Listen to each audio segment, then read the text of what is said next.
Dans son livre « L'expérience interdite », le père Joseph-Marie Verlinde écrit « Ne portons-nous pas tous en nous le désir d'une rencontre comblante, l'aspiration à une plénitude, l'appel à nous arracher à la médiocrité de nos vies quotidiennes pour nous élancer vers un être absolu, premier. »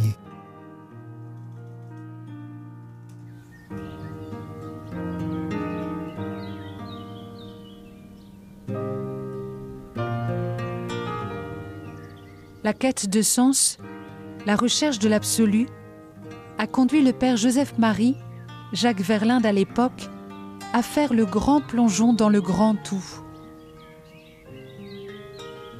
Initié aux pratiques ascétiques orientales, le yoga, la méditation transcendantale, c'est en Inde qu'il approfondit la tradition religieuse de l'hindouisme et du bouddhisme.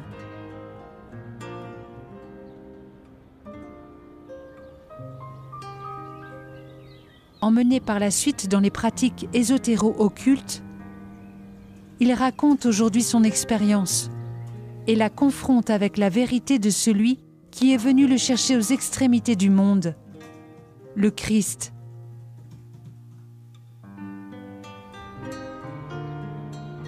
Prêtre d'origine belge, docteur en philosophie et en théologie, il est aujourd'hui prieur de la communauté monastique de la famille de Saint-Joseph, en France.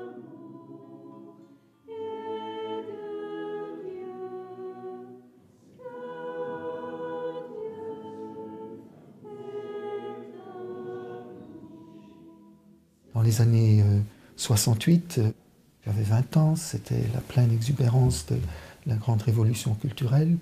J'étais chercheur en chimie nucléaire et dans les milieux scientifiques, dans les milieux de recherche, ça bouillonnait intensément. À ce moment-là, je me suis laissé emporter par cette vague. Je me suis tourné vers les propositions de l'Orient qui, à ce moment-là, étaient occupées à envahir l'horizon un petit peu de l'Hexagone, et pas que de l'Hexagone, de la culture occidentale.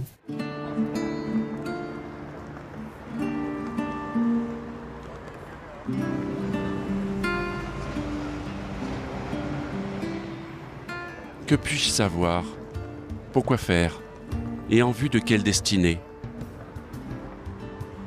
Ces trois questions existentielles hantaient ma réflexion. Bien qu'ayant reçu une éducation chrétienne solide durant mon enfance, entraîné malgré moi dans le grand mouvement contestataire des structures de la société de l'époque, c'est une affiche de publicité pour la méditation transcendantale qui m'amena à m'initier à la méditation qu'elle proposait. Une technique qui se présente comme une voie simple, facile et efficace pour rejoindre des états de conscience supérieurs, conduisant à la pleine réalisation de soi. C'est ainsi que je suis moi-même devenu initiateur de cette technique de méditation. J'ai rencontré le gourou Maharishi Mahesh Yogi, le gourou des Beatles, qui m'a trouvé sympathique et c'était réciproque. Je lui ai demandé de pouvoir rester avec lui, puisque pour moi c'était vraiment une quête de sens. Je voulais aller jusqu'au bout de cette démarche que j'avais engagée en pratiquant la méditation transcendantale. Il m'a pris pour son disciple, mettez ce mot entre guillemets, on dirait dans un langage occidental secrétaire personnel, mais c'est beaucoup plus que cela, parce que ça a une dimension spirituelle, de sorte que j'ai fait à peu près 3 fois le tour du monde avec lui, mais surtout j'ai passé environ, durant ces 4 années, j'ai passé de longues périodes dans les ashrams de l'Himalaya, où j'ai pu approfondir aussi bien la doctrine de l'hindouisme et par là aussi du bouddhisme, et surtout les pratiques qui permettent, qui conduisent à cette fameuse expérience du samadhi, du moksha, du nirvana, du satori.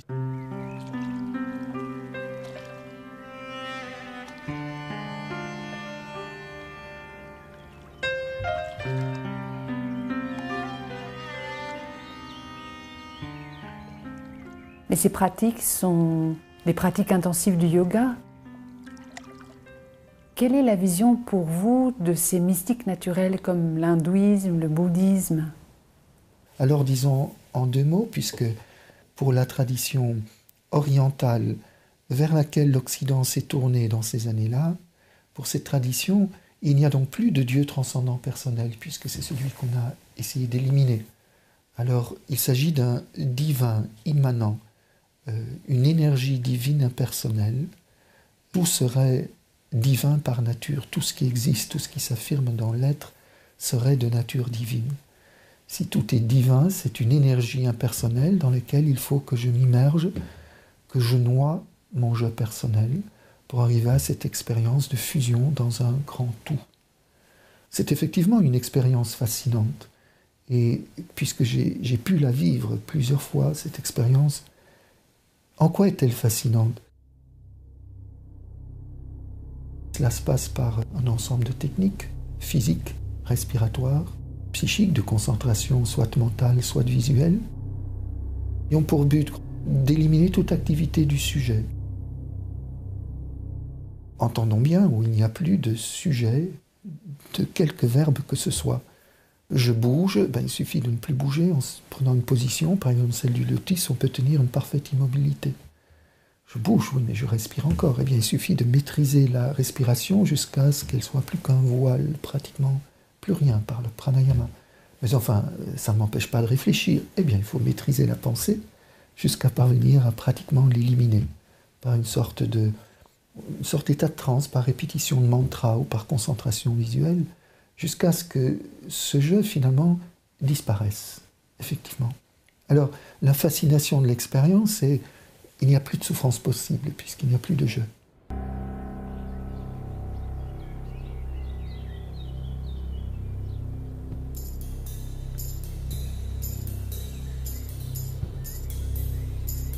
Ça peut être très séduisant de ne pas souffrir, mais vous, comment vous étiez après ces expériences ? Ce qui me troublait dans la relecture de ces expériences, c'est que renoncer à souffrir est certes très, très séduisant, mais cela implique aussi de renoncer à conjuguer le verbe aimer. Parce que si je ne peux plus souffrir, je ne peux plus aimer, il n'y a plus de je au verbe aimer. Et c'est vrai que cela me troublait beaucoup. Et c'est un point sur lequel je voudrais insister, où je crois qu'il y a quand même une trahison dans la présentation que l'on fait des traditions orientales en Occident, où on a un peu oublié, entre guillemets, cet aspect-là, cette radicalité de la disparition du je qui implique que, eh bien oui, l'amour est une illusion. Pour l'Orient, Bouddha dira que l'amour est une illusion éliminée tout autant que la haine, car l'amour comme la haine entretient l'illusion de l'altérité de l'autre. Or, l'Occident ne va pas dans cette radicalité et prétend que l'on peut rejoindre l'expérience de l'immersion dans la grande énergie, dans le grand tout, et que cette énergie se manifeste comme amour. Je suis enveloppé dans l'amour, dans la chaleur de l'amour.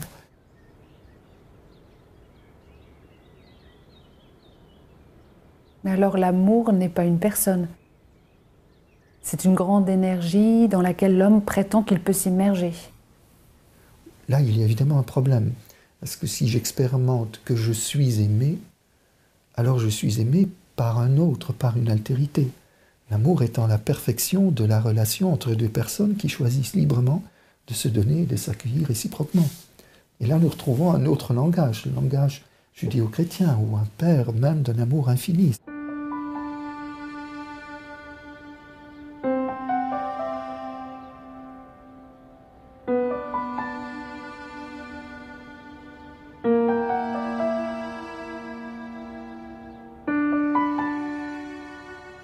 Cet amour subsistant, c'est l'esprit.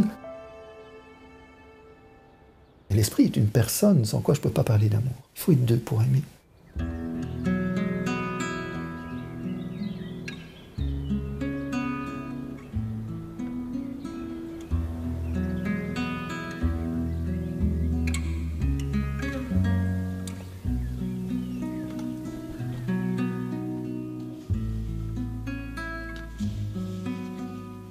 Mais alors avec tout ce que vous nous avez partagé, pour des chrétiens qui pratiquent le yoga pour leur bien-être, ils peuvent continuer ? Alors, pour le yoga, Je dirais qu'il n'y a pas de yoga chrétien, mais qu'il y a des chrétiens qui font du yoga.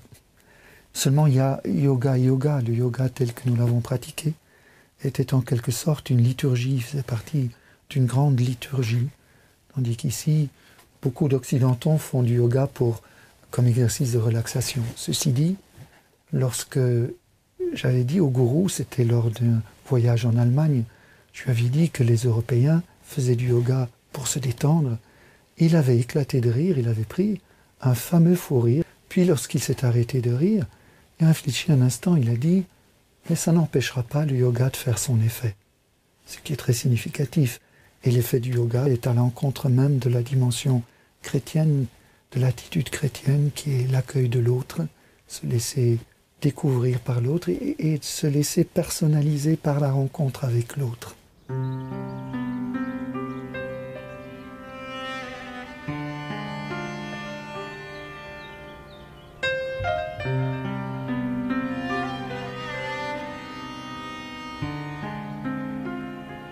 Mais vous, aujourd'hui, en tant que chrétien, comment vous vous positionnez par rapport à la vision du monde de l'hindouisme?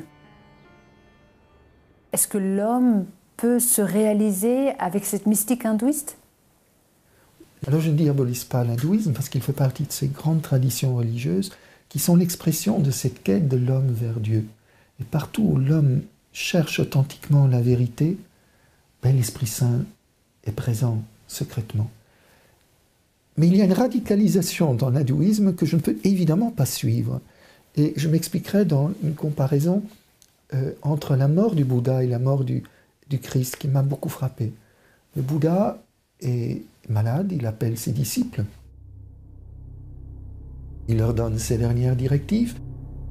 Il se met en position de lotus et se retire dans le nirvana. Avec le petit sourire caractéristique, il se retire tellement qu'il meurt, c'est-à-dire il quitte son corps. Or, on peut dire, mais c'est un peu technique, que l'orientation des énergies dans cette position du lotus correspond un petit peu à ce qui se passe dans l'enfant, dans le sein de sa mère, une position fœtale. Donc il y a une concentration sur lui, il y a une implosion. Alors que le Christ meurt totalement déployé, dans un grand cri, les bras ouverts, dans le don total de soi.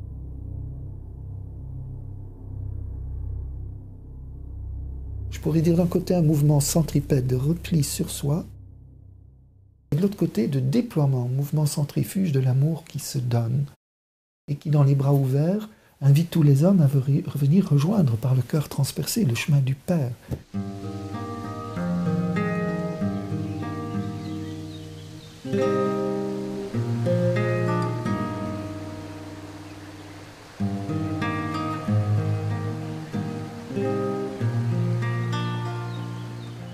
C'est dans ce créneau-là que le Seigneur est venu me chercher, dans cette hésitation devant les caractères illusoires de l'amour. Un jour, un naturopathe est venu rendre visite au gourou, un naturopathe car disons que le corps est quand même assez malmené par les exercices très intenses que l'on vivait là-bas, et ce naturopathe était chrétien. Et comme j'étais, ce que je disais, le secrétaire personnel, même si on ne l'appelle pas ainsi, il devait passer par moi pour rencontrer le gourou. Et donc, en attendant la rencontre, on taillait une bavette. Et il me demande, il dit, vous étiez chrétien? Vous êtes baptisé? Je dis, bien sûr. Vous étiez chrétien, mais aujourd'hui, qui est Jésus pour vous? Et puis là, cette expérience est difficile à exprimer. J'ai perçu la présence très intense de Jésus, qui me demandait « Mon enfant, combien de temps vas-tu me faire attendre ?» J'ai compris que j'étais aimé inconditionnellement, qu'il n'y avait pas l'ombre d'un jugement dans le regard, dans la présence qui est là toute proche. Elle n'était que compassion et que miséricorde.